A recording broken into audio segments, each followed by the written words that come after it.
السلام عليكم ورحمة الله وبركاته. وعليكم السلام ورحمة الله. إن الحمد لله الذي جعل الشمس والقمر بحسبان والنجم والشجر يسجدان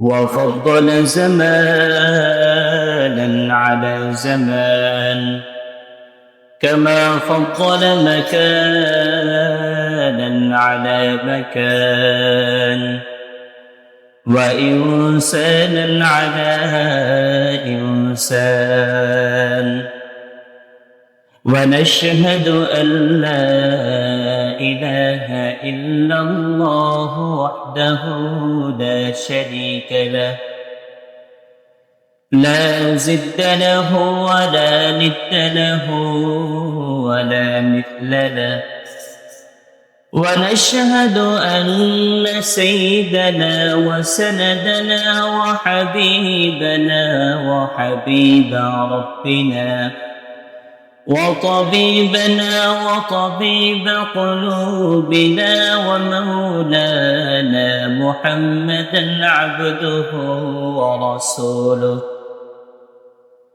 الذي أرسله الله تعالى بالحق بشيرا ونذيرا وداعيا إلى الله بإذنه وسراجا منيرا فقد قال الله تعالى في كلامه المجيد وفرقانه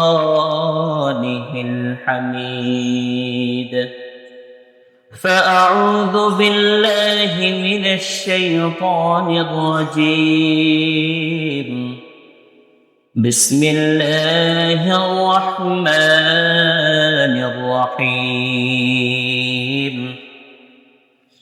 لا تفتح لهم أبواب السماء ولا يدخلون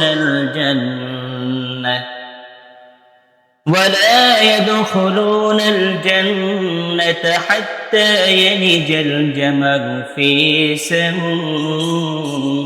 الخياط وقال تعالى ومن يشرك بالله فكأنما خر من السماء فتخطفه الطير أو تهوي به الريح في مكان سحيق صدق الله المولانا العظيم وصدق رسوله النبي الكريم ونحن على ذلك من الشاهدين والشاكرين والذاكرين والحمد لله رب العالمين. وقال رسول الله صلى الله عليه وآله وسلم الظلم ظلمات يوم القيامة. وقال القبر روضة من رياض الجنة أو حفرة من حفر النار أو كما قال النبي عليه الصلاة والسلام. আলহামদুলিল্লাহ, মহান রব্বে কারিমের দরবারে লক্ষ কোটি শুকর ও সুজুদ যে মহান রব্বে কারিম আমাদেরকে দামি একটা দিন, জুমার দিন, আগে আগে মসজিদে আসার মতো তৌফিক দান করেছেন। শুকরিয়া আদায় করি আলহামদুলিল্লাহ। গত সপ্তাহে আমরা আলোচনা শুনেছিলাম জান্নাতীদের দুনিয়া থেকে জান্নাতের অভ্যর্থনা জানাইতে জানাইতে আল্লাহ কবরে নিয়ে যাবে এবং কবরের থেকে উঠাইয়া জান্নাতে সসম্মানে ঢুকাইয়া দিবে। আজকে শুনবো দুনিয়াতে আমরা কি করলাম, আর আল্লাহ না করুক জাহান্নামী ব্যক্তি হিসেবে যদি ইন্তেকাল হয়ে যায় আমার কি অবস্থা, কি হালত হবে। চলেন এক নজর দুনিয়া থেকে কবর পর্যন্ত জাহান্নামীদের মৃত্যু একটু দেখে আসে। আল্লাহর হাবিব সাল্লাল্লাহু আলাইহি ওয়াসাল্লাম বলেছেন, মিশকাতুল মাসাবিহ কিতাবের নাম, হাদিস নম্বর 1630 নম্বর হাদিস, লম্বা হাদিস, এক হাদিসের ভিতরেই সব। আল্লাহর হাবিব সাল্লাল্লাহু আলাইহি ওয়াসাল্লাম বলেন, ওয়া ইন্নাল আবদাল কাফির, কাফের ব্যক্তি যখন দুনিয়া থেকে ইন্তেকাল করে বা নাফরমান ব্যক্তি যখন দুনিয়া থেকে ইন্তেকাল করে, إذا كان في انقطاع من الدنيا وإقبال من الآخرة, দুনিয়া থেকে যখন ওই কাফের ব্যক্তি গমন করে আখিরাতের পথে রওনা করে তখন তার অবস্থা কেমন হয়? نزل إليه من السماء ملائكة, আসমান থেকে আযাবের ফেরেশতারা তার উপরে নাজিল হয়। কেমন আযাবের ফেরেশতা, তাদের সূরত, তাদের সিরাত কেমন হবে? আল্লাহর হাবিব সাল্লাল্লাহু আলাইহি ওয়াসাল্লাম বলেন, তারা যে ওই কাফনের কাপড়টা নিয়ে আসবে ওই আযাবের ব্যক্তির আত্মাটা নেওয়ার জন্য, ওই কাফনের কাপড়টা হবে জাহান্নামের চট বিশিষ্ট কাফনের কাপড়, জাহান্নামী চট। ওইটা নিয়ে যখন এই আযাবের ফেরেশতারা ওই নাফরমানের কাছে পৌঁছায়, আগে আযাবের ফেরেশতারা আসে, তারপর মালাকুল মউত আসে, আগে মালাকুল মউত আসে। সুদুল বুজুহি মাহুমুল মুসূহ ফায়াজলিসু মিনহু মাদ্দাল বসর থুম্মা ইয়াজিদু মালাকাল মউত حتى يجلس عند رأسه, তারা এসে তার দৃষ্টি যত দূর পর্যন্ত যাইবে ওই আযাবের ফেরেশতারা তাদের চেহারা হবে কালো, চেহারার দিকে তাকাইলে কেমন জানি শরীরের লোমগুড়া দাঁড়ায় যাইবে। মালাকুল মউত দেখবে কি ওই আযাবের ফেরেশতারা যারা লাইনে বসে গেছে তার আত্মাটা নেওয়ার জন্য, তাদের দিকে তাকাইলেই তার জাহান্নামের আযাব কেমন দুনিয়া থেকে শুরু হয়ে যাবে। তারা বসার পর মালাকুল মউত হাত্তা ইয়াজলিসা ইনদা রাসি, মালাকুল মউত আসবেন, ইয়াজলিসা তার পাশে বসবেন, ইনদা রাসি মাথার কাছে, মাথার কাছে বসার পর মালাকুল মউত ওই জাহান্নামী ব্যক্তিকে ডাক দিয়ে বলবে, আইয়াতুহান নাফসুল খাবিথা, এই আল্লাহর নাফরমান আত্মা বাহির হয়ে আয়, কোন দিকে আসবে? উখরিজি ইলাইহি সাখাত মিনাল্লাহ, আমার মালিক তোর উপরে রাগ হয়ে গিয়েছেন, আমার মালিকের গজবের দিকে বাহির হয়ে আয়। আল্লাহর হাবিব সাল্লাল্লাহু আলাইহি ওয়াসাল্লাম হাদিসটা বর্ণনা করতেছেন, সাহাবায়ে কেরামরা বলেন আল্লাহর হাবিবের চক্ষু দিয়ে টপ টপ টপ টপ করে পানি প্রবাহিত হচ্ছে। এইভাবে যখন তাকে ডাকতে থাকে, ডাকতে থাকার সঙ্গে সঙ্গে যখন সে বুঝতে পারে আল্লাহর গজবের দিকে আমাকে ডাকতেছে, 365 জোড়ার ভিতর দিয়ে ওই জানটা দৌড়াইতে থাকে, বাহির হইতে চাই না। আজরাইল আলাইহিস সালাতু ওয়াস সালাম এমন ভাবে তার জানটা বাহির করবে, কল বলতেছে, ফাতুফাররিকু ফি জাসাদি ফায়ানজিউহা কামা ইউনতাজু আসুফ, তার জানটা এমন ভাবে বাহির করবে যেমন নাকি গরম আগুন শলাটা, একটা মনে করেন রড, এটা যদি গরম করা হয় বা একটা শলাটা গরম করার পরে আগুন তার ভিতরে চিকচিক করতেছে, ওই আগুনটা যদি ভিজা চামড়ার উপরে বাড়ি মারা হয় যেমন নাকি ভিজা চামড়া থেকে পশমগুলা ওই শলাকার সঙ্গে এরকম চলে আসে। আজরাইল আলাইহিস সালাতু ওয়াস সালাম ডাক দেওয়ার পরে জানটা যখন বাহির হবে না, এমন ভাবে থাবা মারবে, প্রত্যেকটা শিরা বেশিরা এইভাবে চড় চড় করে ছিঁড়তে ছিঁড়তে, যেমন নাকি আমরা গাছ থেকে লতা পাতা যেগুলা পেঁচায় থাকে, জার্মানির লতা বলেন, যে কোনো লতা, ওইটা টান দেওয়ার পরে গাছ থেকে যেমন চড়াট চড়াট করে ছিঁড়ে আসে, জাহান্নামী ব্যক্তির শরীরের প্রত্যেকটা শিরা বেশিরা থেকে তার জানটা ছিঁড়ে ছিঁড়ে আজরাইলের হাতে চলে আসবে। হাকিমুল উম্মাত আশরাফ আলী থানভী রাহমাতুল্লাহি আলাইহি বলেন, দুনিয়া দুনিয়া করতেছো, কয়দিনের দুনিয়ায় তুমি বাস করতেছো? তোমার বয়স যদি হয় 30, আর মনে করো তুমি বাঁচবা 30 থেকে 40। তোমার বয়স যদি হয়ে যায় 40, আর বাঁচবা মনে করো 20 থেকে 30। তোমার বয়স যদি হয়ে যায় 50, বাঁচবা আর 10 থেকে 20। তোমার বয়স যদি হয়ে যায় 60, তোমার 1 বছর পরেও ইন্তেকাল হতে পারে, 10 বছর বেঁচেও থাকতে পারো। কারণ শেষ জামানায় উম্মতের বয়সের সীমারেখা 60 থেকে 70। এখন আমার হিসাব মেলানোর দরকার, জমিনে যে কয়দিন আমি আছি বা সামনে যে কয়দিন বাঁচবো, কি আয় করলাম আর কাদের জন্য আয় করব? এটা কি আমার দুনিয়ার জন্য হচ্ছে নাকি আখিরাতের জন্য এর ভিতরে হচ্ছে? দুনিয়া ক্ষণস্থায়ী, আজ আছি কাল থাকবো না। আমি কি হারামের মধ্যে আছি না হালালের মধ্যে আছি? হাকিম উম্মাত আশরাফ আলী থানভী রাহমাতুল্লাহি আলাইহি বলেন, একটা ছাগলকে জবাই না করে ওই ছাগলের শরীর থেকে যদি চামড়াটা আস্তে আস্তে খুলে নেওয়া হয়, ছাগলের ভিতরে জান আছে, ছাগলটা কষ্ট পাচ্ছে, এমত অবস্থায় তাকে জবাই না করে তার মাথা থেকে পাও পর্যন্ত তার চামড়াটা যদি ছিলে নেওয়া হয়, ওই ছাগলটার যেমন কষ্ট হবে, জাহান্নামী ব্যক্তি যখন ইন্তেকাল করবে, এমন 70টা ছাগলকে কষ্ট দিলে যেমন কষ্ট হয়, তার থেকে বেশি কষ্ট তার জান কবজের সময় হবে। নাউযুবিল্লাহি মিন যালিক। আল্লাহ আমাদের হেফাজত করুক, বলেন আমিন।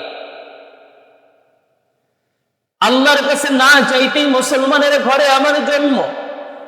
আমার মালিকের কাছে কখনো ফরিয়াদ করি না, ও মালিক,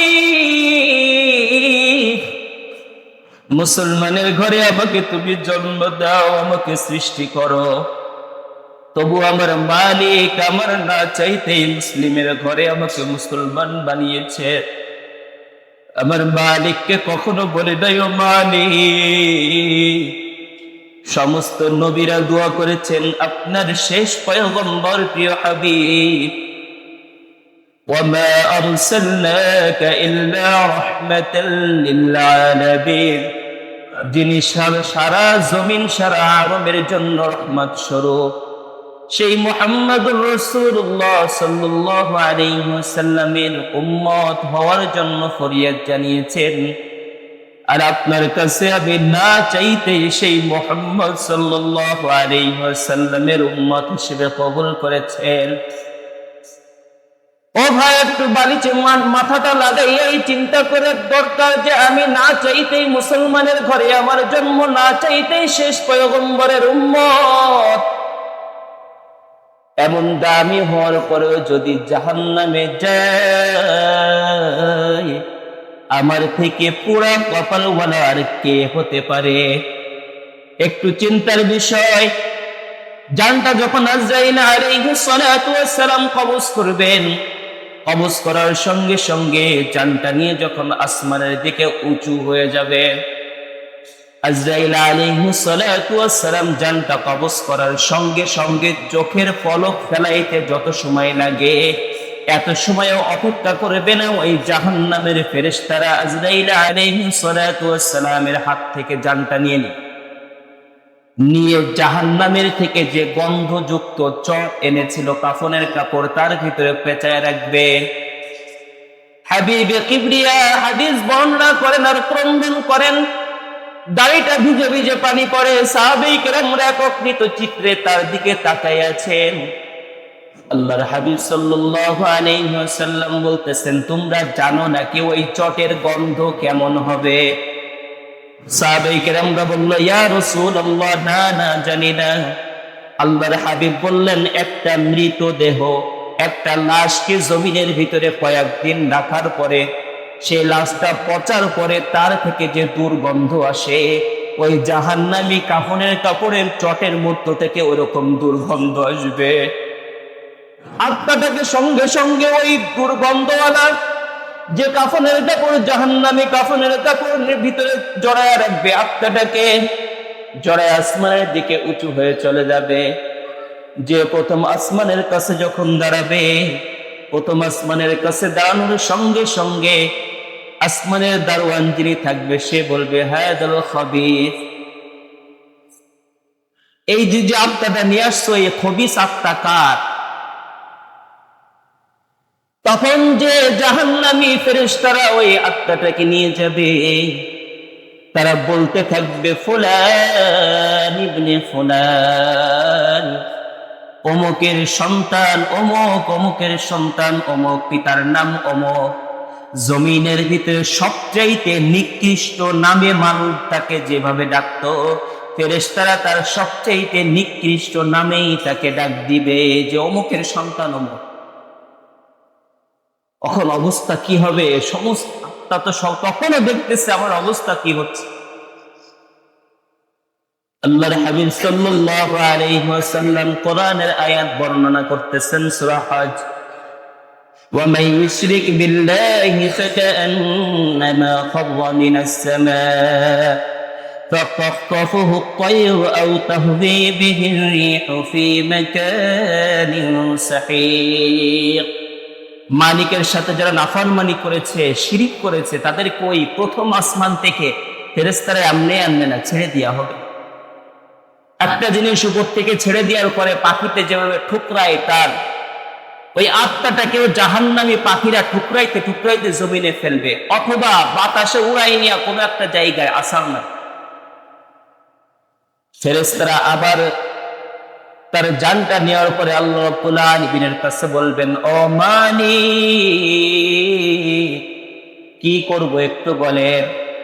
আল্লাহ রাব্বুল আলামিন বলবেন,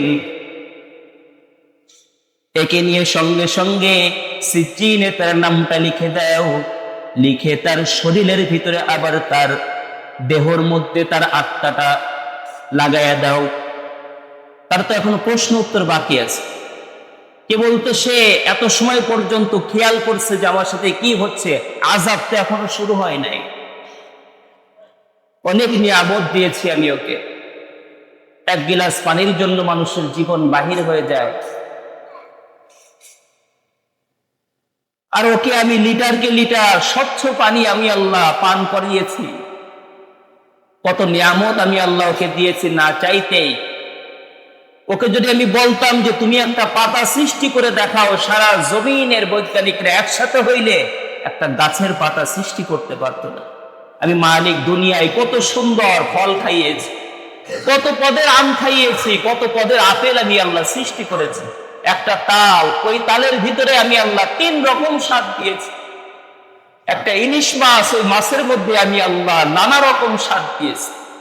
পেটের মাসে এক স্বাদ, পিঠের মাসে এক স্বাদ, ডিমে এক স্বাদ, মাথার মধ্যে এক স্বাদ। এত কিছু খাওয়ার পরেও সামান্য 15টা মিনিট 20টা মিনিট আমি আল্লাহর গোলামি করতে পারতে না, নামাজের মধ্যে আসতে পারে নাই। যদিও নামাজে আসছে, কেমন জানে জাহান্নামের আগুন তার পিঠে ধরাই দেওয়া হয়েছে, মসজিদ থেকে বাহির হইতে পারলেই বাঁচে। এই জন্য আল্লাহর হাবিব বলেছেন, কবর রাউযাতুম মিন রিয়াজিল জান্নাহ ওয়া হুফরাতুম মিন হুফারিন নার। কারোর কবর হবে জান্নাতের টুকরা, আবার কারোর কবর হবে জাহান্নামের গর্ত। যখন তার এই অবস্থা হয়ে যাবে, এই অবস্থা হওয়ার পরে তার দেহের ভিতরে যখন তার লাশটা, দেহের মধ্যে আবার আত্মাটা যখন ঢুকাই দেওয়া হবে, ঢুকাই দেওয়ার পরে 2 জন ফেরেশতা এসে ওই জাহান্নামী ব্যক্তিটাকে উঠাবে, উঠায়া পড়বে, মান রব্বুকা, বলো তোমার রবকে। ফায়াকুল, জাহান্নামী ব্যক্তির কেমন জানি শরীরের ভিতরে কম্পন শুরু হয়ে যাবে। জাহান্নামী ব্যক্তি বলবে, হা হা নাদিরি, হায় হায়, আমি তো কিছুই জানি না, সব ভুলে গেছি। দুনিয়ায় থাকতে যতই আমি জিকির করি আমার রব আল্লাহ, আমার রব আল্লাহ, আমার রব আল্লাহ, নামাজ পড়ি নাই, সৎ পথে চলি নাই, অপরকে কষ্ট দিয়েছি। কবরে যখন যাব, রিমান্ড যখন শুরু হয়ে যাবে, হা হালা দিয়ে আমার কিছুই মনে নাই, আমি জানি না, কপাল।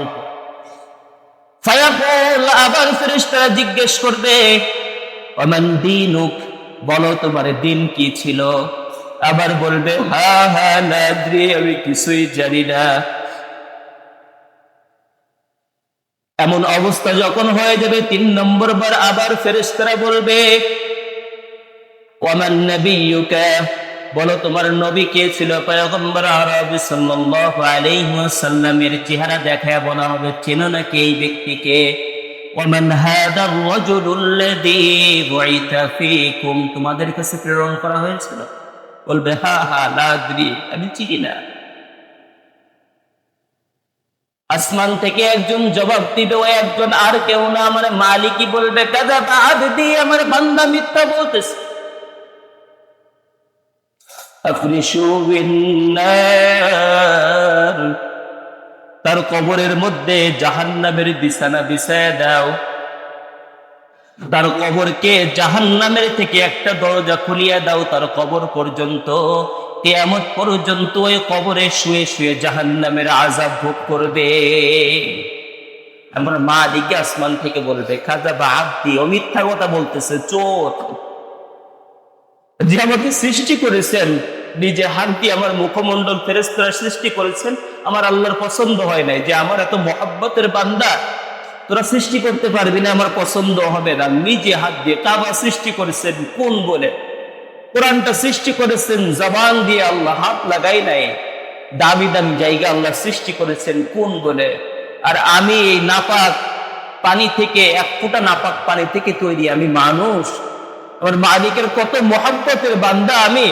আমার মালিক বলে, ফেরেশতারা বডিটা তৈরি করছিস, মাথাটা আমি নিজে হাত দিয়ে তৈরি করবো আমার বান্দা। আমার মুখটা আমার আল্লাহ আদর করে, নাকটা টেনে টেনে আদর করে সৃষ্টি করেছে, ঠোঁটটা কত সুন্দর করে সৃষ্টি করেছে। আর হাজারো কষ্টের মধ্যে থাকলে মা যদি এসে বলে, ওকে দরকার নাই, ওকে জবাই করে ফেল, কেমন কষ্ট লাগে।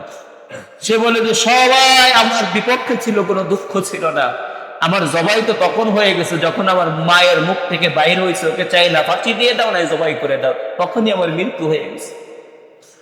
মা তোমাকে সৃষ্টি করে নাই। ওই মালিক যখন বলবে, চোর, মিথ্যাবাদী, কাযাবা আবদি, মিথ্যা কথা বলতেছে, জাহান্নামের দরজা তার জন্য খুলে দাও, তখন অবস্থা কি হবে ভাই? একটু চিন্তা করেন। ওই মরার আগে এখন থেকে মরে দেখেন, জমিন কিছুই না। কয়দিন আছেন, কয়দিন বাঁচবেন, আর ওই কয়দিন বাঁচার জন্য দুনিয়ায় কি করতেছেন, কাদের জন্য রাখতেছেন, আর আপনার মৃত্যুর পরে তারা আপনার জন্য কি করবে এটা ভাবেন। সর্বসময় ডাকতে থাকি, নামাজের জন্য বলি, একটু ব্রেনটা খাটান। দুনিয়ায় কাজ শেখার জন্য কত মেহনত,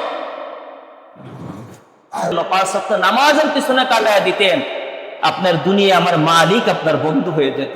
আর মালিক যদি বন্ধু হয়ে যেত, তখন কবরে যাওয়ার পরে মালিক যদি বলতো যে ওর কাছে যাস না, আমার বন্ধু, ওর কোনো কিছু লাগবে না, ডাইরেক্ট দরজা দিয়ে আমার জান্নাতে ঢুকায় দে, না জানি তখন জান্নাতে ঢোকার আগেই আমার জানটা, আমার কলিজাটা জান্নাতের মতো হয়ে যেত। যে আমার মালিক তো বলেছে আমার জান্নাত লাগবে। জান্নাত জোকসে ইয়ার क्या करो আর তুহে মাই তুঝে দেখা কর। ও আল্লাহ, তোমার জান্নাত জাহান্নাম দিয়ে কি করবো, তুমি যদি আমার হয়ে যাও আমার কি লাগবে আর। এই জন্য দুনিয়া থেকে মালিককে বন্ধু বানায় নেন, কবরে যে টেনশন হবে। এই জন্য আল্লাহ রাব্বুল আলামিন যা কিছু আমাদেরকে শোনাইলেন, তার থেকে পানাহ চাই, আল্লাহ আমাদের হেফাজত করুন, বলেন আমিন। জান্নাতের মেহমান হয়ে কালিমায়ে শাহাদাতের শরবতের সাথে কবরের পথে রওনা হওয়ার তৌফিক দান করুক, সকলে বলেন আমিন।